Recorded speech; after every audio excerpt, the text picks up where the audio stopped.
আপনাদের এখানে বাবুর্চি কে? বলেন। ভাই শোনেন, সব মালপত্র গ্যারেজের ভিতর ঢুকান, রান্না হবে গ্যারেজে। আপনার নাম কি?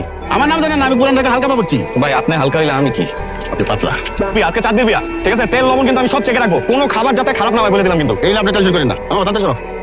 এদিকে আসি, এদিকে আসি। তেল লবণ চেক করবা? হ্যাঁ, তুমি তোমার বউয়ের বিয়েতে বাবুর্চির সাথে তেল লবণ চেক করবা? তোকে মাথা মুখে বুদ্ধি নাই? আমি কি করবো? আবার বলে আমি কি করবো? আবার বলে আমি কি করবো? তুই যদি বলতে না পারিস, আমি তোরে ময়রা শেষ করে ফেলবো। বলবি না? বলবি না না? ঠিক আছে, আমি আমার আব্বারে যাই বলতেছি, তুই আমারে জোর করে রুমের মধ্যে নিয়ে করছিস। ঠিক আছে, আমি আব্বারে যাইবো। শোনো প্লিজ প্লিজ প্লিজ, এটা বলো না। এটা বলে তো আমাদেরকে বাসা থেকে বের করে দিবে। আমরা ওই যাবো, বলো 6 মাস ধরে এমনি ভাড়া দিই না। তুমি ওখানে যাই বলবি আমরা বিয়ে করছি। আমার কথা, কোনো কথা না, একদম চুপ, একদম চুপ। ময়রা ফেলবো। যা, যা এক্ষুনি যা, যা, যা। আবার দাঁড়িয়ে আছে। এই শাকিল, পিছে তোমার আবার তো চোখে কি বলবা? বলো কি?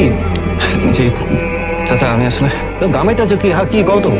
চাচা আমি বিয়ে আর বিয়া বিয়া মানে কোনো কিছু লাগবো? কোনো কিছু কম খেয়েছে? না না চাচা, আমি বিয়ে। আরে দূর মিয়া, একবারে কও না, আমার তো কাম আছে। চাচা আমি লাইটের কাজটা দেখি চাচা। এই তো শাকিল, আমার মনটা ভরে দিলা। এই মানুষটাই তো আমি খুঁজে বেড়াইতেছি। হ্যাঁ, তুমি লাইটটা দেখো সুন্দর করে দিন হয়। হ্যাঁ পারলি না, এই পারলি না। আমার কলজাটা কত বড় বলো তো? গলা থেকে কি পাপন তো কলজা পাতো না? আমার কলজাটা তো ছোট, তোমার বাবার সামনে গেলে কাঁপে। কলজাটা ছোট, তোমার বাবার সামনে গেলে কাঁপে। তো কলজাটা বড় কর। আমার বিয়া হয়ে গেলে তাকে তো পরে পরে কানবি। তোমার ছোট শরীরগুলো দুলো ভাই আছে, যা যাই দুলো ভাই সাথে কথা। 500 বরযাত্রী, আরে আনেন না, কোনো সমস্যা নাই তো, বরযাত্রী তো আসবে। আপনি 5000 বরযাত্রী আসেন, কোনো প্রবলেম নেই, আমরা রেডি। ঠিক আছে, ওকে রাখি ভাই। হ্যাঁ, বিয়েটা আরে বিয়ে তো হইতেছে, বিয়ে হচ্ছে না, সমস্যা কি? তোমার কি লাগবে বলো না। না না, আমি বিয়ে করছি। কি কে বিয়ে করছে? আব্বা, আমি বড়দুল না, আমার নাম বদরুল ইসলাম। আমার জীবনটা শেষ হয়ে গেল। দিন বাদে আমার বিয়া, আর আপনি এখনো আমার বাপকে কিচ্ছু জানাইতে পারেন নাই। তুই 2 পা মর, গলায় কলসি বাইধা নদীতে 2 পা মর। ঢাকা শহরে নদী পাবো কই? ঢাকা শহরে নদী পাবো কই? ঢাকা শহরে নদী নাই? ভূমিকম্প কি নদী না? ঢাকা শহরে নদী পাবো। এটা কি আর নদী আছে? ও তো ড্রেন হয়ে গেছে। ড্রেন হয়ে গেছে না? তুই ওই ড্রেনে 2 বাই মরবি। তো হাত পাত, হাত পাত। তুই এই পানিতে 2 পা মরবি। তুই নাহলে আমার বল, আমি তো গলাতে 3 ফুট মাইরা ফেলাই। তোর না পার্লারে যাওয়ার কথা? হ্যাঁ, এখনো পার্লারে যাস নাই? শাকিব, তুমি ওকে একটু পার্লারে নিয়ে যাও। হ্যাঁ, ঠিক আছে। তুই পারবি না বলতে? আমার ভয় করে। ও তো দেখছো আমি কম চেষ্টা করছি বলো। আমি যখনই তোমার বাবার সামনে যাই এটা চিন্তা করে যে আমি কথাটা বলবো, তখনই আমার মনে হয় যে উনি আমার মেরে ফেলবে, আর আমার বাবা আমার বাসা থেকে বের করে দিবে। থাক, তুই কিছু বলিস না, ঠিকই আছে। শোনো, আমার কপালে না এটাই লেখা আছে। আমি কি করব? কি করব আমি? তোর নিজের বউয়ের বিয়ে হয়ে যাইতেছে আর তুই এখানে বিয়ার আয়োজনে ব্যস্ত।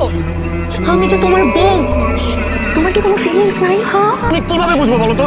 কিছু বুঝে ওঠার আগেই তো ভুয়া আত্মীয় স্বজন বানায় আমার বিয়ে করে ফেলছো। আমি কি করবো? আমি কই যাবো? আমার তো কিছুই মাথায় ঢুকতেছে না। ঠিক আছে, আমি তোর বিয়ে করা ভুল করছি তো, আমার ভুল তো, আমার ভুলের প্রায়শ্চিত্ত আমি করব।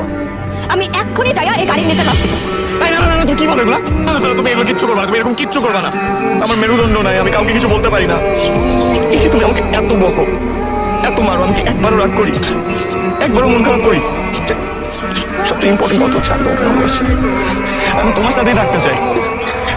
তুই আমার আব্বারে যারা বলবি যে আমরা বিয়া করছি, সব ঠিক ঠিক বলবি। দেখি আচ্ছা দেখি মানে? আচ্ছা দেখি মানে 24 ঘন্টার মধ্যে তুই যদি আমার বাপরে যায় আর না বলছিস যে তুই আর আমি বিয়া করছি, তাইলে আমি এবার সত্যি সত্যি সুইসাইড করবো। বাসায় কেউ নাই? আয় শাকিব, এখনো রেডি হস না? এতক্ষণ লাগে? সবাই চলে আসতেছে তো, তাড়াতাড়ি কর। এখানে শাকিল কই রে? শাকিলের কোনো খোঁজ খবর জানিস? কই আছে কিছু জানিস? না আপু, উনি তো হাওয়া, ওনার ফুল ফ্যামিলি হাওয়া, কেউ ওনাকে খুঁজে পাইতেছে না। বেইমান একটা, এত বড় কাপুরুষ টিচার ভাইয়ার কথা কিছুই বলতে পারে না।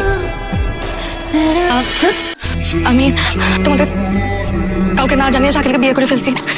কি কি বলতেছিস তুই? না, আমি প্রেগনেন্ট। এত বড় একটা ঘটনা ঘটে গেল আর তুই কিছু জানলা না? আমি জানবো কেমনে? হ্যাঁ, আমি কেমনে জানবো? আমি কি সারাক্ষণ ওর সঙ্গে সঙ্গে ঘুরি নাকি? হ্যাঁ, থাকো, বলো না কাইটা টুকটা টুকটা করে ফেলাম তো বাবা। তুমি তো সাকিবের রেখে নিয়ে আসো। শাকিল, আবার আপনি তো বের করে দিচ্ছেন। তোমার যেটা বলছি তুমি সেটা করো, একটা বাড়তি কথা বলো কেন? যাও। আর তোমার এই পোলা এই বিয়েই ক্যান্সেল, বিয়ে হবো শাকিলের সাথে। চলো। কি কইতাছেন আপনি? এই মুহূর্তে কি বিয়ে ক্যান্সেল করলে আপনার জামাই মা নিচে থাকবো? ভাই, আমি একটু শাকিলের সাথে দেখা করতে চাই। শাকিল, এই শাকিল, শাকিল গরজামায় দেখা করতে আসছে, এই যে গরজামায় দেখা করতে আসছে। যা হয়েছে ভুল বুঝাবুঝি হয়েছে। চলো ভাই, আমরা তোমার সাথে চাঁদনি গিয়ে চলো ভাই প্লিজ। আমি যাবো না। ইয়ে আসলো না? আব্বা, আমার মনে হয় তুমি যাও, তুমি গেলে নিশ্চয়ই আসবে। আমার একটা কথা আছে, আমি চাঁদনিকে ভালোবাসি। কি করলি? আমি চাঁদনিকে ভালোবাসি। কি করলি তুই? এর মতো কি বলা? কি করলি? হ্যাঁ? 1 ঘন্টার মধ্যে এই বাড়ি ছেড়ে যাবি না। নাইলে তোর যেখানে থাকো যেখানে যা তোকে মেরা ফেলবো। চিরস্তি আমারে তা যেন বাড়ির কেউ না জানে। কেউ না, কেউ না। না তো আমি গিয়ে ভেঙে না। দেখো বাবা, আমি তোমাকে চর্চা করে মেনে দিচ্ছি। আমার মাথা ঠিক ছিল না তখন, সেটা আমি ভুল করছি। আর ভুল তো তোমরাও করছো না। আমি আমার মেয়েকে ওদের কাছে বিয়ে দেবো না, তোমার হাতেই তুলে দেবো। তুমি চলো। আচ্ছা আমি যাবো না। আপনি একটু বোঝান না, আমার আর আমার মেয়ের মান সম্মান এখন আপনাদের হাতে। বাবা শাকিল, তুমি বিরাট ফোন করছিস। এইভাবে লোকে বিয়ে করা তোকে ঠিক হয় নাই। এ অবস্থায় তো যে কোনো লোকের রাগ হতে পারে, তুই মাইনে নে। না বাবা, আমি মানতে পারবো না। তুমি আর আমার এরকম অপমান করো না, বলেছে। তোমাকে আর অপমানিত হতে হবে না। মাকে আমি মিথ্যে বলেছি, আমি প্রেগনেন্ট না। একটা ভুল মানুষকে বিয়ে করেছি। ছিলাম মানুষটা বোকা, কিন্তু এখন দেখছি মানুষটা মানুষ না, কাপুরুষ। তুমি চলো বাবা, তোমাকে এখানে আর এক মুহূর্ত থাকতে পারি। চলো। চাঁদনি দাঁড়াও। আমি কাপুরুষ না। এতদিন আমি বলতে পারি না যে আমি তোমাকে বিয়ে করেছি, কিন্তু আজকে আমি একটা কথা বলবো। আমার বিয়ে করা বউকে আপনি আমার বাসা থেকে নিয়ে যেতে পারবেন না। আর একটা কথা, আমি দুলা ভাইয়ের মতো ঘর জমে থাকতে পারবো না।